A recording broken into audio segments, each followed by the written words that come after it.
fifandraisana misy fipitra, fifandraisana misy fandaminana.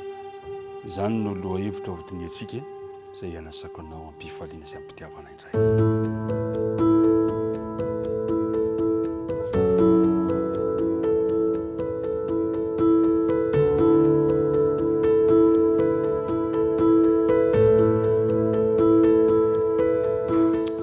Atolotra mandrakariva ry namana isany ny fiarabana ho antsika tsiraray afika andeha hosolo ny fifandraisan-tanana dia mba ofa an-tanana no ifampiarabantsika mirary soantsika ny fahasoavan'Andriamanitra ny ho anao mandrakariva sy ny ankonanao ary ny fiadanany no aninika ny fo amam-panantsika tsiraray avy araka ivavaka isika amin'ny fanohizantsika izao tinidinika izao.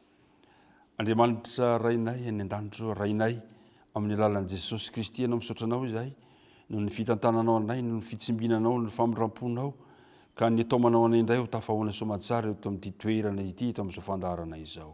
Amelany helokay ary aoko ho tsapanay fa vita fihavanana aminao zahay. Aokary ny fanena masina no arotsako temponay ka mampianatra anay ny teninao ary mba hivadika ho fanandramana ho anay izany teny izany. Aminaran'i Kristy nangatalany vavaka.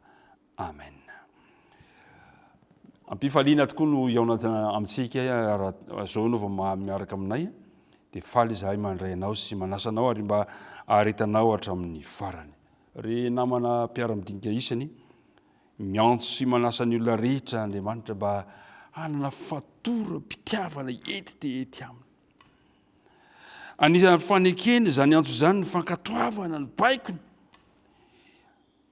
izay mandidy ny fitiavana azy sy ny fitiavana ny hafa, fitiavana Jehovahandriamanitra ao ary tiavana namanao tahaka ny tenanao. Ny fahazahoan'ny olona iray ireo tombontsoan'izany fifandraisana izany dia miankina amin'ny safidiny na izy andray na izy andà an'Andriamanitra.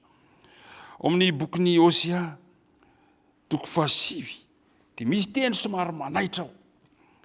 5:10 teny manaitra ao amin'ny 5:10 Hosea toko 7 dia mivaky toy izao amin'ara Jesosy. Ao Gilgala ny fahotany rehetra, eny tao no vao nankahalako azy.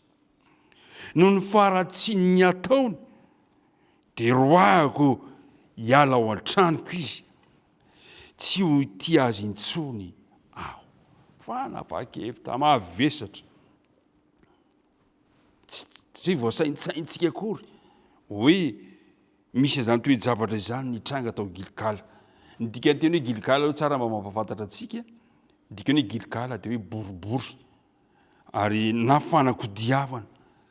Tao Gilgala mantsy no toerana nitobin'ny zanak'Israely voalohany tao aorian'ny tany izy ireo anion'ny Jordana. Tsara ihany mahafantarantsika an'izany. Tao no nisehon'i Jehovah ny Josoa, tao koa nefa no nanombohan'ny zanak'Israely tamin'ny fanompoan-tsampy. Ary zay no nahatonga an'i Jehovah hiteny hoe tao no vao nankahalako azy. Ary noroahako hiala amin'ny tranoko izy, tsy ho tia azy intsony aho. Averimberina nefa ry namana isany amin'ny toko 9 maro samihafa. Fa miankina amin'ny valiny asetrin'ny olombelona ny fitiavan'Andriamanitra sy ny fisitrahany no tombontsoa fatoram-pitiavana aminy. Kanefa tandremo isika antsoina hevitra manao hoe tsy tian'ny olona intsony Andriamanitra. Araka ny fantatsika dinikatsika tamin'ny lasa dia hoe mandrakizay ny fitiavan'Andriamanitra. Ka nahoana Andriamanitra eto milaza ny hoe tsy ho tia azy intsony aho. Dia tiako ny zava ilazana amintsika fa zava-dehibe ao amin'ny 5:10 toko 5:10 dia manao Jehovah manao hoe ho tia azy tsy vozonana aho. Tiana tenenina zany dia zao. Raha miteny Jehovah manao tsy ho tia azy intsony aho dia tsy midika hoe tapitra hatreo ny fitiavan'Andriamanitra ny vahoakany, fa misy tian'Andriamanitra ampitaina, misy tian'Andriamanitra atolotra ho an'izy ireo izany. Izy io dia fepetra ny lafin-javatra anankiray izay tian'Andriamanitra atolotra manoloana ny fahotana lehibe izay nataon'izy ireo. Ary te hampisaintsaina Andriamanitra fa tian'Andriamanitra ny toezany fifandraisana eo aminy sy ny vahoakany. Hoy ny voalaza amin'ny filazantsara ny Jaona 7:10 manao hoe izay manana ny didiko ka mitandrina izany dia izy no tia ary izay tia no tiany ny raiko ary zao tia azy ka iseho aminy. Tahaka an'izany no nanambaran Jesosy tamin'ireo mpianatra amin'ny Jaona 1:17 manao hoe ny ray dia tia anareo satria ianareo efa tia ary efa niny fa nivoaka avy tamin'ny ray aho. Ry namana mpiara-midinika isany, misy fifandraisana tian'Andriamanitra apetraka ho fandaminana mantsy. Ary zay ny tohatra hoe misy fepetra na miatran'Andriamanitra hoe raha izay manana ny didiko ka mitandra zany dia izy no tia. Fandaminana zany tsy midika zany hoe tsy tiantsika Andriamanitra, fa Andriamanitra mandrakizay ny fitiavan'Andriamanitra antsika. Fampianarandreo an-dalateny amin'ny bokin'ny Hosea ao amin'ny filazantsara ny Jaona ireo fa miankina amin'ny fahaleketsika ny fitiavan'Andriamanitra ny fiazona antsika ny tombontsoa ny fifandraisantsika mahavonjy avy aminy.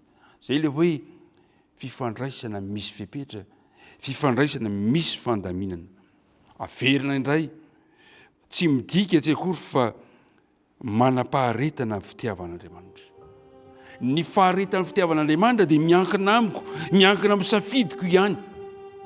Fa ny fitiavan'Andriamanitra tsy misy fiatoana, tahaka ny masoandro miposaka avy any antsinanana io, ry mpiaraka midinika amiko. Ny famirapiratany masoandro dia tsy miato, fa azonao atao kosa nefa ny miafina ao ambanin'ny aliko ny zavatra anankiray tsy ahita ny tara-masoandro. Fa ino tara-masoandro? Eo mandrakariva. Fa isika no mampiato ny tara-pahazavana tahaka zany kio. Ny fitiavan'Andriamanitra eo mandrakariva, fa isika no mety hanosibontanana na handray an'izany fitiavana izany. Izay le hoe fitiavana misy fepetra, fitiavana misy fandaminana apetrak'Andriamanitra, fa Andriamanitra maharitra mandrakizay ny fitiavany ianao. Ka raha miteny Andriamanitra manao hoe tsy tia azy intsony aho, dia misy tian'Andriamanitra ampitaina amin'reto vahoakan'Andriamanitra reto satria nanompo sampy nanao zavatra tsy nety izy ireo. Tian'Andriamanitra ny amerina izany fitiavana izany. Ary zay no nahatonga le teny Jesosy manao hoe fa toy izao ny tiavan'Andriamanitra izao ny tontolo izao nomeny ny zanan'ilay tokana mba tsy ho very zay rehetra mino azy fa hanana ny fiainana mandrakizay. Ry mpiara-midinika amiko, ho anao ihany keo izany fitiavana izany. Ka fitiavana misy fepetra no men'Andriamanitra antsika, fitiavana misy fandaminana napetrak'Andriamanitra amintsika izay miankina amiko sy miankina aminao. Ny tompo anie hombanao indray amin'ity tontolo andro ity, mirary ny fahasoavany ho aminao mandritra izao tontolo andro izao. Andeha hivavaka isika. Andriamanitra rainay any an-danitra misaotra anao izahay noho ny fitiavanao anay ndraika, nomenao anay izany taridalana manaitra izany, taridalana izay atsapanay kosa nefa fa tianay mandrakizay ianao. Dia mitahiry izao mpiara-midinika amiko izao, mitahiry anay tsirairay avy. Ka raha hiatrika tontolo andro izahay dia aoka ianao no hiara-dalana aminay. Anara Jesosy nangatana izany vavaka izany.